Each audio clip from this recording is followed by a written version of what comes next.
Salut tout le monde, aujourd'hui nous allons nous intéresser à un sujet qui nous concerne tous, puisque nous allons nous intéresser aux maladies mentales.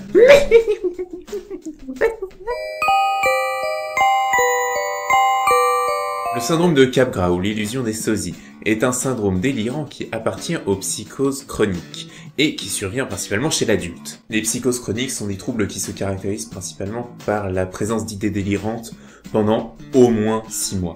Ce trouble psychiatrique laisse le patient tout à fait capable de reconnaître la physionomie des visages. Mais il affirmera envers et contre tout que les personnes qui l'entourent ont été remplacées par des sosies, qui leur ressemblent comme 2 gouttes d'eau. Un patient atteint de ce syndrome aura tendance à dire en voyant une personne proche « Il lui ressemble, mais ce n'est pas lui !» Et les patients vivent très mal cette proximité avec les sosies, pouvant devenir agressifs ou violents. Rassurez-vous messieurs, cette maladie est plus fréquente chez les femmes. Et rassurez-vous mesdames, cette maladie ne sort pas de nulle part non plus. Elle est plus fréquente chez les personnes ayant des dispositions, des personnes atteintes de schizophrénie, de démence ou d'une maladie neurodégénérative. Mais il est possible d'être atteint de ce syndrome après des traumatismes cérébraux. C'est possible aussi. Ça doit être super dur pour les proches. Ouais, putain, sosie. Bah oui. Ah oui, c'est vrai. Autant pour moi. Il est con des fois.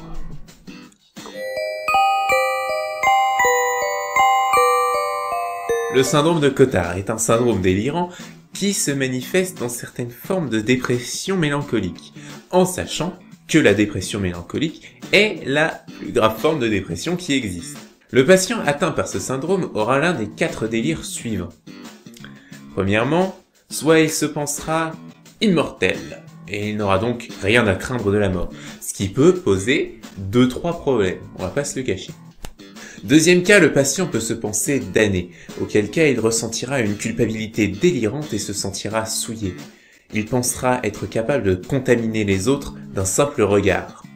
Le pire cas de damnation existante est la démonopathie, où le patient se pense possédé par un démon.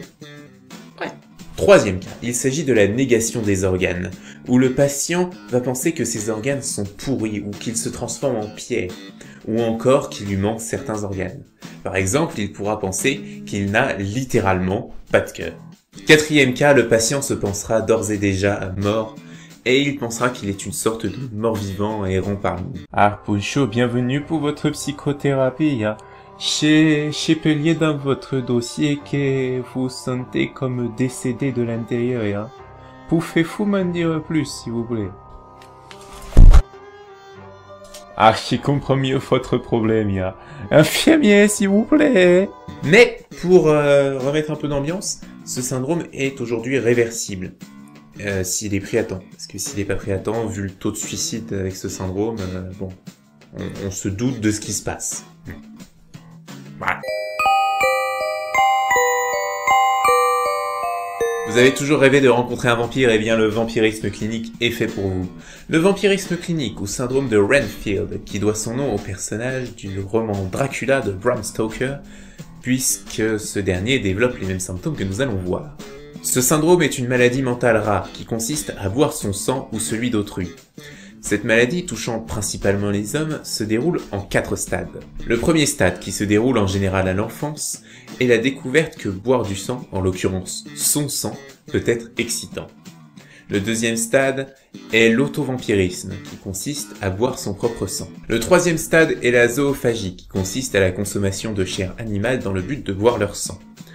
Et les animaux consommés seront principalement des animaux domestiques tels que des chiens et des chats. Enfin, le quatrième stade est le vampirisme clinique, où les patients ne se contentent plus de sang animal et boivent du sang humain.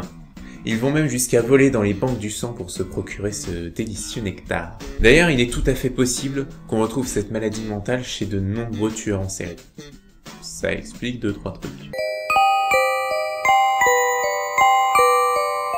Nous allons terminer avec un trouble un peu plus soft. Je vous présente le syndrome de Munchausen, aussi appelé trouble factice ou pathomanie.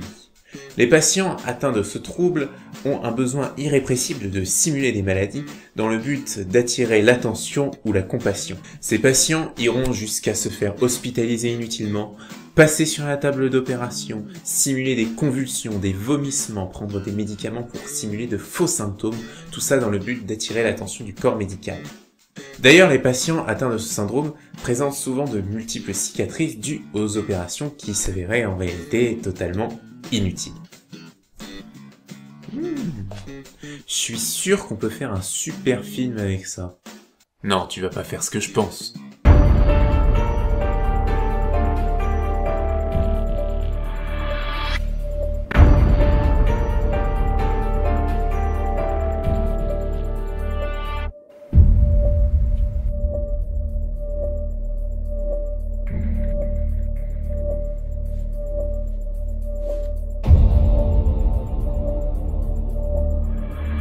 Docteur, qui c'est ça? Ça y est, c'est lui, le baron de Munchausen.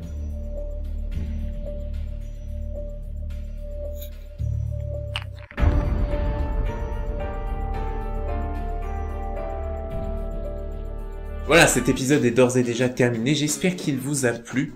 Je vous invite à vous abonner, à partager, à aller sur les réseaux sociaux, à regarder les anciens épisodes. Voilà, vous êtes libre, vous pouvez faire plein de trucs. Et moi je vous dis à la prochaine. Ciao!